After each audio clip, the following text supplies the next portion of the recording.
బంగారం దిగొస్తోంది. మే 26 సోమవారం gold rate స్వల్పంగా తగ్గింది. భారతదేశ బులియన్ మార్కెట్లో బంగారం ధరలు కొనుగోలుదారులకు కాస్త ఊరటనిస్తున్నాయి. భారత మార్కెట్లో 24 క్యారెట్ల 10 గ్రాముల బంగారం ధర 97,640 రూపాయలుగా ఉంది. 22 క్యారెట్ల 10 గ్రాముల బంగారం ధర 89,500గా పలుకుతోంది. దేశంలోని ప్రధాన నగరాల్లో బంగారం ధరలు చూస్తే ఢిల్లీ, ముంబై, బెంగళూరులో 10 గ్రాముల 24 క్యారెట్ల బంగారం ధర 98,070 రూపాయలు, 22 క్యారెట్ల 10 గ్రాముల బంగారం ధర 89,890 రూపాయలుగా ఉంది.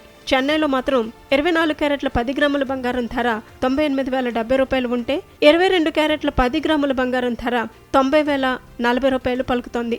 హైదరాబాద్, విజయవాడ, విశాఖపట్నంలో 24 క్యారెట్ల 10 గ్రాముల బంగారం ధర 98,070 రూపాయలు, 22 క్యారెట్ల 10 గ్రాముల బంగారం ధర 89,890 రూపాయలు పలుకుతోంది. కిలో వెండి ధర 1,10,800గా ఉంది.